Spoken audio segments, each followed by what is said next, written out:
مولا علی شیر خدا رضی اللہ تعالی عنہ فرماتے ہیں کہ نبی کریم علیہ السلام کی بارگاہ میں ایک اعرابی آیا. حضور نے فرمایا کچھ مانگ لو. اس دیہاتی سے حضور نے فرمایا ہے آج وہ مائل باتا اور بھی کچھ مانگ لے. تو وہ کہنے لگا حضور آپ مجھے سواری کے لیے اونٹ دے دیں. حضرت علی کہتے ہیں میں نے کہا ہے افسوس مانگا بھی تو کیا مانگا. حضور نے فرمایا چل کچھ اور مانگ لے. کہنے لگا چلے آنے جانے کے لیے کرایہ بھی دے دیں, زادرہ بھی دے دیں, کھانے. کیا مانگا؟ تو حضور علیہ السلام نے اسے دے دیا. تو محبوب فرمانے لگے تجھ سے تو موسیٰ علیہ السلام کے دور کی وہ بوڑھی اچھی تھی. کہا وہ بوڑھی کون سی بوڑھی؟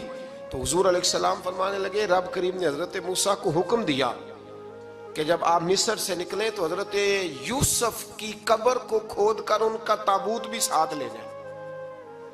تو حضرت سیدنا موسیٰ علیہ السلام نے عرض کی مالک وہ کیسے پتہ چلے گا؟ فرمایا وہ تو آپ نے خود ہی پتہ کرنا ہے کہ وہ تابوت کہاں ہے. وہ دریا کے اندر تھا. کیسے پتہ کرنا ہے؟ پتہ کرتے کرتے پتہ چلا کہ ایک بوڑھی اماں ہے, اسے پتہ ہے تابوت کہاں ہے.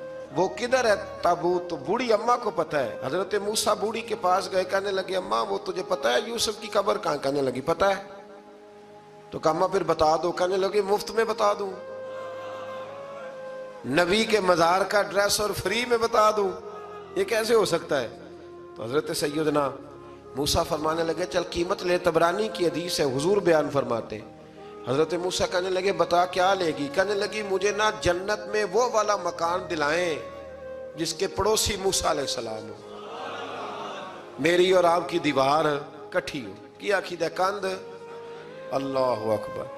تو حضرت موسیٰ کہنے لگے چل اماں مہربانی کر جنت مانگ لے, اب تو پڑوس ہی مانگنے لگ گئی ہے.